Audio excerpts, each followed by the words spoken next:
विनय पत्रिका संत शिरोमणि तुलसीदास द्वारा रचित विनय पत्रिका आज हम पढ़ने जा रहे हैं। विनय पत्रिका में कवि तुलसीदास जी ने अपने अवगुणों को भगवान के सामने स्वीकार करते हुए स्वयं को प्रभु श्री राम के चरणों में समर्पित कर दिया है। स्वयं को उनका अपना दास, अपना सेवक बताते हुए उन्होंने भगवान से प्रार्थना की है, राम से प्रार्थना की है, अपनी मुक्ति की, मोक्ष प्राप्ति की।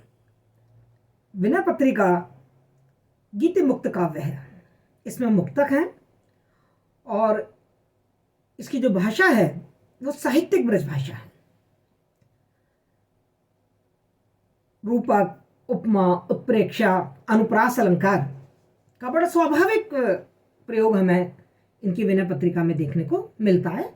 आज हम इनके 3 पद हैं जो अपने कोर्स में हैं, उनको पढ़ते हैं। पहला है, केशव कहीं न जाई का कहिए। केशव कहीं न जाई का कहिए। केशव उन्होंने संबोधित किया है प्रभु राम को कि हे प्रभु, हे ईश्वर, कहीं ना जाई का कहिए, क्या कहूं, वर्णन से अतीत है ये सारी सृष्टि मेरे लिए। मैं सृष्टि के बारे में, यहाँ की माया के बारे में और प्रभु की कृपा के बारे में मेरे पास शब्द नहीं है। मैं क्या कहूं, मैं कुछ कह नहीं सकता। अपनी विवशता बताई उन्होंने कि मैं इस संसार को समझ नहीं पाया हूं, इस माया को भेद नहीं पाया हूं और प्रभु का मर्म जानने का जो रास्ता है वो भी मैं अभी समझ नहीं पाया हूं। इसलिए केशव कहीं न जाई का कहिए, देखत तब रचना विचित्र हरि। वो कह रहे हैं भगवान, तुम्हारी ये रचना जो मैं देख रहा हूं, ये दुनिया की जो सृष्टि में देख रहा हूं, ये बड़ी विचित्र रचना है। समझो मन ही मन रही है। मैं समझता रहूं मन में, लेकिन इसको मैं शब्दों में व्यक्त नहीं कर पा रहा हूं। तुम्हारी ये रचना जो सृष्टि है, तुम्हारी जो माया है, जो दुनिया है, ये चराचर जो जगत है, इसकी रचना बड़ी विचित्र है और इसे मैं समझ नहीं पा रहा हूं। शून्य भीति पर चित्र रंग नहीं, तनु बिनु लिखा चितेरे। अब वो इस सृष्टि का चित्र हमारे सामने प्रस्तुत कर रहे हैं और कह रहे हैं कि शून्य भीति पर, रूपक अलंकार, ये पूरा ब्रह्मांड शून्य है, खाली है। इस शून्य रूपी दीवार पर, भीति पर चित्र रंग दिया। दुनिया रूपी, सृष्टि रूपी जो चित्र है वो एक चित्रकार ने, जिसका कोई तन नहीं है, जिसका कोई आकार नहीं है, जिसे कोई देख नहीं पा रहा है, ऐसे चित्रकार ने, चित्रकार किसे कहा है यहाँ पर? उस परम ब्रह्म को कहा है। उस परम ब्रह्म ने, उस परम ब्रह्म रूपी चित्रकार ने इस शून्य रूपी दीवार पर इस सृष्टि की, इस दुनिया की रचना कर दी है, जिसमें कोई रंग हमें दिखाई नहीं दे रहा है। और दोए मिटई ना मरई भीति। और वो कह रहे हैं ये जो चित्र है, जैसे जो और लौकिक चित्र होते हैं उनमें जो रंग भरे जाते हैं, यदि उन पर पानी गिर जाए तो वो चित्र के जो रंग होते हैं वो बह जाते हैं, चित्र धुल जाता है। पर ये जो सृष्टि रूपी चित्र, उस ब्रह्म रूपी चित्रकार ने जो इस शून्य की दीवार पर अंकित किया है, ये धोने से भी नहीं मिट सकता। मरई भीति, और मरने के बाद ही जो भीति है, जो हमारे अंदर डर है, वो डर तभी समाप्त होता है। दुख पाए एह तन हेरे। और कहते हैं कि जब हम इस दुनिया में शरीर धारण करके मानव का रूप या किसी जीव का रूप धारण कर कर आते हैं, तो यहाँ नाना प्रकार के दुखों को भोग कर भोग विलास में डूब गए हैं, क्योंकि हमारी मति भ्रष्ट हो गई है और उस भोग विलास में डूबकर हम नाना प्रकार के दुख प्राप्त कर रहे हैं। रवि कर नीर बसे अति दारुण, मकर रूप ते ही माहिन। अब तुलसीदास जी बता रहे हैं कि वो दुख हम कैसे प्राप्त कर रहे हैं। जैसे आपने देखा होगा कि रेगिस्तान की जो मिट्टी होती है वहां कहीं पानी नहीं होता, लेकिन जब सूर्य की किरणें उस रेत पे पड़ती हैं तो दूर से ऐसा लगता है जैसे चारों तरफ पानी ही पानी है, जिसको मृग मरीचिका कहा जाता है। तो कहते हैं कि जो सूर्य की जो किरणें हैं वो इस विशाल रेगिस्तान में पानी का भ्रम कराती हैं। इसी तरीके से ये दुनिया में माया छाई हुई है, पूरी माया छाई हुई है, और जो जीव है उस माया में डूबा हुआ गया, उस माया से भ्रमित हो गया है। और जिस तरीके से पानी के अंदर जो मगरमच्छ होता है, मगरमच्छ जिस तरीके से जीवों के लिए हानिकारक होता है, उनकी मृत्यु का कारण बन जाता है, इसी तरीके से इस दुनिया में ये जो मृग मरीचिका रूपी जो माया है, इस माया से जीव ग्रसित हो गया है और वो अपने विनाश की ओर बढ़ रहा है। बदनहीन सो ग्रसे चराचर। और वो जो बदनहीन है उसका कोई आकार नहीं है, वो गसे चराचर, मतलब इस पूरे चराचर जो जगत है उसको इसने ग्रस लिया है, अपने पाश में, अपने जाल में फंसा लिया है, अपने मुंह में फंसा लिया, उसको ग्रस लिया, उसको समाप्त कर दिया, उसका विनाश कर लिया है। पान करन जे नहीं, जो भी व्यक्ति यदि उस रेगिस्तान में दूर से दिखते हुए जो मृग मरीचिका है, जो पानी का आभास हो रहा है, उसको यदि पीने जाएगा तो वो गर्मी में मर जाएगा। उसी तरीके से जो व्यक्ति इस माया से भ्रमित हो जाता है वो अपना विनाश कर बैठता है। कौ कह सत्य झूठ कह को, जुगल प्रबल को माने। अब कवि कह रहा है कि इस समाज में विभिन्न प्रकार के मत मतांतर प्रचलित हैं। कौ कह सत्य, कोई उसको सत्य कहता है, को कहे झूठ और कोई उसको झूठ कहता है। जैसे आपने देखा होगा कि कुछ लोग अद्वैतवाद में विश्वास करते हैं कि जो परम तत्व है वो एक ही है और वो ब्रह्म है, माया झूठ है। कुछ लोग द्वैतवाद में विश्वास करते हैं और कुछ लोग इस माया को झूठा बताते हैं। वो कहते हैं तुलसीदास परिहरे तीन भ्रम। तुलसीदास जी कह रहे हैं जो भी इन तीनों भ्रमों से अलग हो जाता है, तीनों प्रकार के जो दुख हैं, जो भौतिक है, आदि दैविक है, जो आदि भौतिक दुख है, उन सबसे जो व्यक्ति दूर हो जाता है सो आपन पहचाने, वही ईश्वर को पहचान पाता है। अर्थात जिसको परम ब्रह्म का ज्ञान हो जाए, जो माया से दूर हो जाए, जो अपने भ्रमों से दूर हो जाए, वही ईश्वर की प्राप्ति कर पाता है, अन्यथा नहीं। तो यहां पर इस वाले जो पद में तुलसीदास जी ने इस संसार की जो माया है और इस संसार की जो सच्चाई है वो हमारे सामने रखी है और साथ ही हमें यह रास्ता बताया है कि यदि मोक्ष की प्राप्ति करनी है, मुक्ति की प्राप्ति करनी है, सुख और आनंद की प्राप्ति करनी है, तो हमको अपने भ्रमों से दूर होना पड़ेगा, माया से दूर होना पड़ेगा, उसको त्यागना पड़ेगा। आपको साथ ही साथ काव्यगत सौंदर्य बताती जा रही हूँ और सारे जो कठिन शब्द हैं उनके अर्थ भी बताती जा रही हूँ। वीडियो के अंत में मैं काव्य सौंदर्य भी डाल दूंगी और शब्दार्थ भी डाल दूंगी। यदि कोई आपको दोबारा से देखने हो तो आप वीडियो के अंत में जाकर देख सकते हैं। दूसरा पद है मोही मूढ़ मन बहुत बिगोयो। ये मूढ़ मन, तुलसीदास जी कह रहे हैं कि जो मेरा मन है ये बहुत मूर्ख है। क्यों मूर्ख है? क्योंकि ये सत्य और असत्य के अंतर को नहीं जानता, इसको विवेक नहीं है, ये नहीं जानता परम ब्रह्म क्या है और माया क्या है। इसलिए उन्होंने अपने मन को क्या बताया है? मूर्ख बताया है, क्योंकि वो माया ब्रह्म में पड़ा हुआ है। तो मोही मूढ़ मन बहुत बिगोयो, बिगोयो माने बर्बाद कर दिया, विनिष्ट कर दिया मुझे। अर्थात मेरे इस जीवन की जो सार्थकता थी वो सार्थकता मुझे नहीं मिली है, क्योंकि मेरा मन बहुत मूर्ख है। क्यों मूर्ख है? आगे वो बता रहे हैं कि या के लिए सुनो करुणा में, हे करुणा में सुनो, तुम करुणा के सागर हो, हे ईश्वर, हे प्रभु, तुम करुणा करने वाले हो, तुम मेरे मन की बात सुनो। क्या है मेरे मन की बात? मैं जग जन्म जन्म दुख भोयो। मैंने ये कहा जाता है हमारे सनातन धर्म में कि 84 लाख योनियां होती हैं जब जाकर मनुष्य का जन्म मिलता है। तो तुलसीदास कह रहे हैं कि मेरे मन ने मुझे इस कदर बर्बाद कर दिया है कि मुझे मोक्ष की प्राप्ति हो ही नहीं रही, मुझे मुक्ति की प्राप्ति हो ही नहीं रही। मैं हर जन्म कोई ना कोई जीव के रूप में जन्म लेता हूं इस पृथ्वी पर, और उस जन्म में मैं भांति भांति के दुख भोगता हूं और उन दुखों से मैं रोता हूं, दुखी होता हूं। शीतल मधुर पीयूष सहज सुख, निकट ही रहत दूर जन खोयो। और मेरा मन कितना मूर्ख है कि मेरा मन इतना मूर्ख है कि मेरे पास शीतल मधुर पीयूष, पीयूष माने अमृत, मेरे पास प्रभु भक्ति रूपी अमृत है, बहुत ही जो शीतल है, बहुत ही जो मधुर है, मैंने उसकी कीमत नहीं जानी। निकट ही, वो मेरे पास ही था, मतलब प्रभु तो मेरे मन में निवास करते हैं। अपन कहते हैं ना ईश्वर तो हम सबके अंदर है, आत्मा और परमात्मा, उस परमात्मा का अंश ही आत्मा के रूप में हमारे अंदर है। तो परमात्मा तो मेरे पास था, एक अमृत रूपी जो परमात्मा था वो मेरे पास था, लेकिन मैंने उसको कभी पहचाना ही नहीं, मैं उससे दूर हो गया और दूर जन खोयो, और मैंने उसको खो दिया, उसको प्राप्ति ही नहीं कर पाया। बहुत भाति श्रम करत मोह बस। और मैं इस संसार की मोह माया में इतना ज्यादा फंस गया हूं कि उस मोह माया में फंसकर मैं बहुत ही भांति के श्रम कर रहा हूं, शारीरिक मानसिक हर तरीके के मेहनत कर रहा हूं, कोशिशें कर रहा हूं। व्रत ही मंद मति बारी बिलोयो। मेरी बुद्धि इतनी मतमंद है कि मैं पानी को बिलोकर मक्खन निकालना चाहता हूं। बताइए, पानी को बिलोकर कोई मक्खन निकाल पाएगा? बिलोना है तो दूध को बिलोइए, दही को बिलोइए, तो मक्खन निकलेगा। लेकिन मैं व्यर्थ के काम कर रहा हूं, अर्थात मैं व्यर्थ आडंबर में पड़ा हुआ हूं, लेकिन ईश्वर की भक्ति में मन नहीं लगा रहा हूं। कर्म कीच जिये जान सान चित, चाहत कुटिल मलही मन धोयो।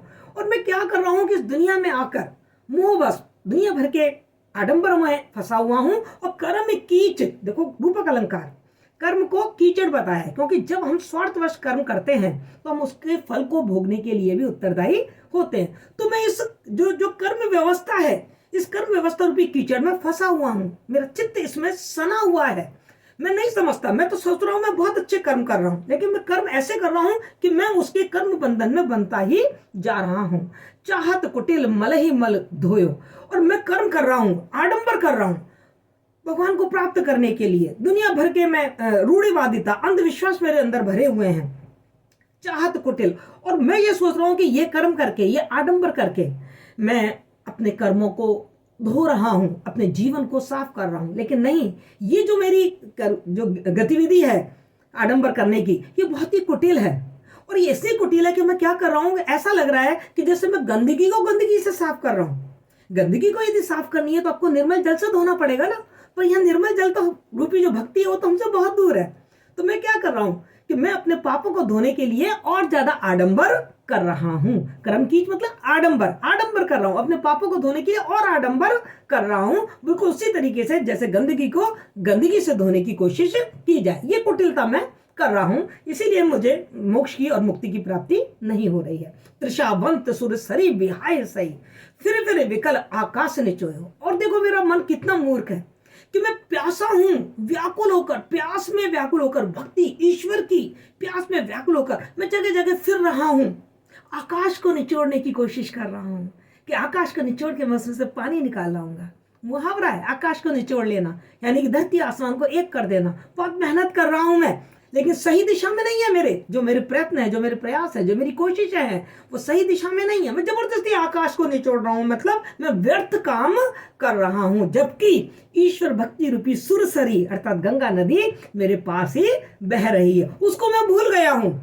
ईश्वर की भक्ति नहीं कर रहा हूं, बल्कि आडंबरों में डूबा हुआ हूं। तुलसीदास प्रभु कृपा करहूं, अब मैं निज दोष कछू नहीं गोयो। तुलसीदास जी कह रहे हैं, ईश्वर अब मेरे पे आप कृपा कीजिए। हे प्रभु, मेरे जितने भी दोष थे, मैंने सारे दोष आपके सामने प्रकट कर दिए हैं। मैंने कुछ भी अपने बारे में नहीं छिपाया है। अब जब मैंने अपने सारे दोष स्वीकार कर लिए हैं, तो हे प्रभु आप मुझ पर कृपा कीजिए और मुझे सद्बुद्धि दीजिए, मुझे विवेक दीजिए कि मैं मोक्ष की प्राप्ति कर पाऊं, मैं प्रभु की कृपा को प्राप्त कर पाऊं। डासत ही गई बीत निशा सब, वो कहते पूरी रात करवट बदलते बदलते बीत गई है। अब देखो निशा का मतलब क्या है यहाँ पे, जीवन, और डासत करवट मतलब विभिन्न प्रकार के कर्म, व्यर्थ कर्म करते करते मेरी पूरी जिंदगी बीत गई है। कबहू ना नाथ नींद भरे सोयो, हे नाथ मैं कभी भी नींद भर के नहीं सोया, पूरी रात करवटें बदलता रहा हूं। अर्थात इस जीवन में मैंने कभी भी चैन और आराम, सुख और शांति, आनंद की प्राप्ति नहीं की है। मैं बहुत व्याकुल हूं, हे ईश्वर अब मुझ पर आप कृपा कीजिए। तो इस वाले मुक्तक में हम क्या देख रहे हैं कि तुलसीदास जी अपने दोषों को प्रभु के सामने प्रकट करते हुए अपनी मुक्ति की प्रार्थना कर रहे हैं कि उनका जो मन है, मन को तो चंचल बताया है, मन पे ही तो नियंत्रण नहीं है, इसलिए तो हम माया में फंस जाते हैं। तो जो मेरा मूर्ख मन है उसको सद्बुद्धि दें, उसको विवेक दें, जिससे कि हम जो प्रभु रूपी अमृत है और जो सुरसरी रूपी भक्ति है उसके द्वारा हम ईश्वर की प्राप्ति कर सकें। काव्य का सौंदर्य मैं आपको पहले बता चुकी हूँ। इसका भाषा इसकी ब्रजभाषा है, मुक्त छंद है, रूपक अलंकार का सौंदर्य देखने को मिल ही रहा है। तीसरा जो मन पचिते हैं अवसर बीते, अपने मन को समझा रहे हैं, चेतावनी दे रहे हैं, क्योंकि मन बहुत मूर्ख है जिसने तुलसीदास जी के जीवन को बर्बाद कर दिया। ना केवल तुलसीदास तो यह प्रतीक है, हम जीवों का जीवन बर्बाद कर दिया है हमारे इस चंचल मन पचते हैं अवसर बीते। जब अवसर बीत जाएगा ना तब ये मन बहुत पछताएगा। इसलिए अभी से ही चेत जाओ, अपने मन को चेतावनी दे रहे हैं, अभी से चेत जाओ। इस माया में, इस भ्रम में, झूठ में, आडंबर में मत पड़ो, बल्कि चेत जाओ। और अवसर बीत जाएगा ना फिर कुछ भी नहीं हो पाएगा, यानी कि जीवन बीत जाएगा फिर कुछ भी नहीं होएगा। जीवन जीते जीते भगवान की भक्ति कर लो तो मोक्ष की प्राप्ति हो जाएगी, आनंद की प्राप्ति हो जाएगी। दुर्लभ देह पाए हरिपद भजो, कर्म वचन अरुहित। वो कह रहे हैं कि ये जो देह, मनुष्य देह प्राप्त कर दी है ना, ये बहुत दुर्लभ देह है, जैसा भी अब मैं आपको बताया कि 84 लाख योनियों के बाद मनुष्य देह धारण करने का अवसर हमें प्राप्त होता है। तो कहते हैं दुर्लभ, इसलिए ये देह कैसी है, दुर्लभ, बहुत मुश्किलों से प्राप्त होती है। बहुत अच्छे कर्म कोई करता है उसको मनुष्य योनि में जन्म प्राप्त होता है। तो दुर्लभ देह पाए हरि पद भजो, हरि के चरणों को का भजन कर लो, हरि के प्रति समर्पित हो जाओ, भगवान का भजन कर लो।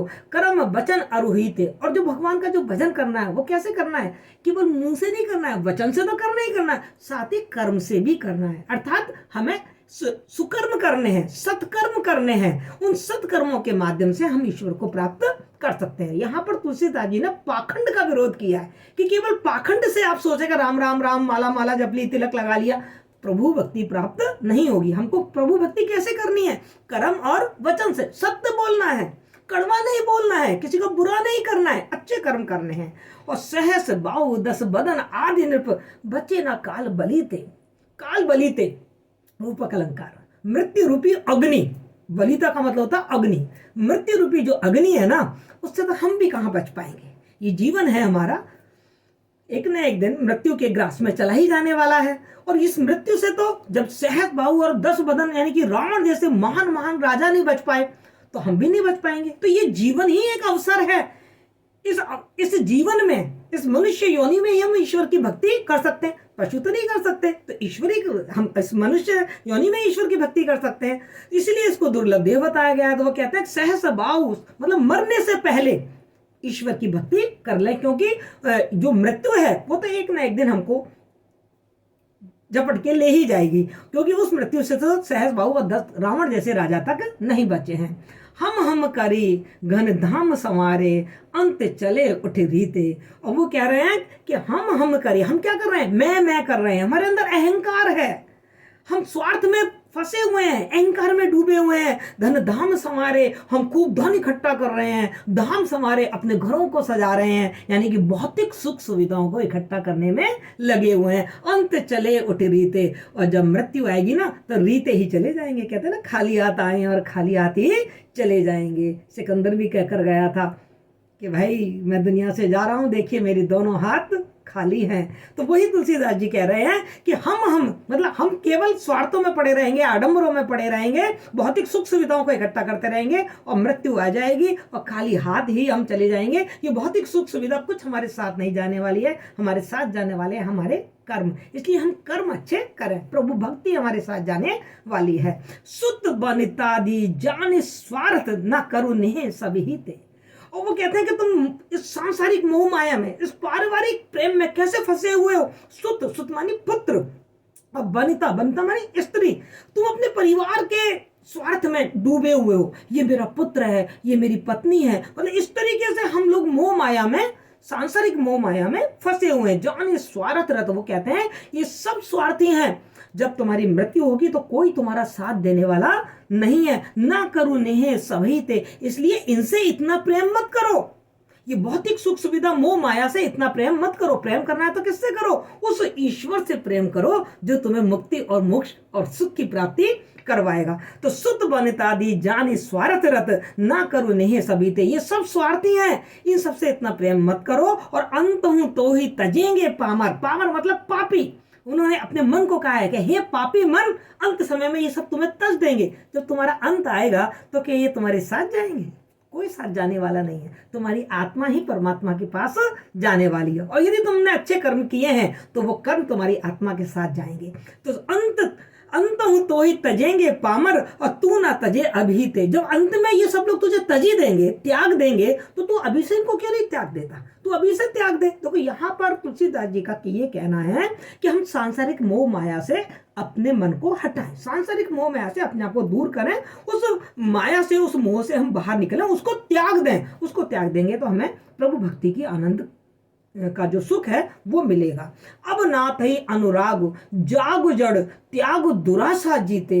और अपने मन को समझा रहे हैं कि हे मन, तू बिल्कुल हृदय से निकाल दे दुराशाएं, जो तूने आशाएं पाल रखी हैं, जो आकांक्षाएं पाल रखी हैं, जो लालच, जो लोभ तेरे मन में है, उसको तू त्याग दे। किससे तूने, किनके प्रति अपनी आशाएं लगा रखी हैं? इस जड़ जगत से अपनी आशाएं लगा रखी हैं। तो अब तो तू, अब नाथ ही अनुराग, अब तो तू केवल उस ईश्वर से अनुराग कर, उससे प्रेम कर। और ये जो जड़ जगत है, जड़ जगत से आकांक्षाएं, इससे आशाएं करना त्याग दे। बुझे ना काम अग्नि तस तुलसी कहूँ, विषय भोग बहु गीते।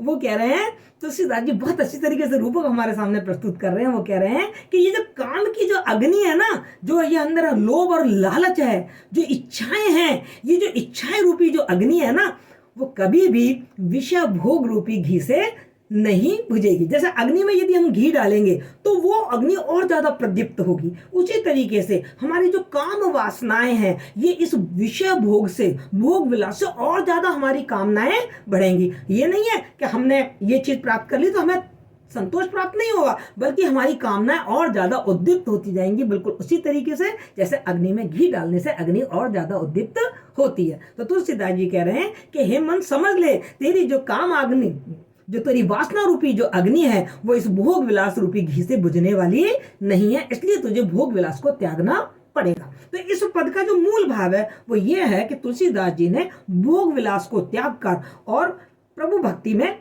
अपना मन रमाने के लिए प्रेरित किया है, तभी हमको मोक्ष और आनंद की प्राप्ति होगी। तो मैंने आपको विनय पत्रिका के ये तीनों पद पढ़ा है। इनका जो शब्दार्थ है वो मैं वीडियो के अंत में आपको दे देती हूँ और काव्यगत विशेषताओं के पॉइंट्स में मैं लिख देती हूँ।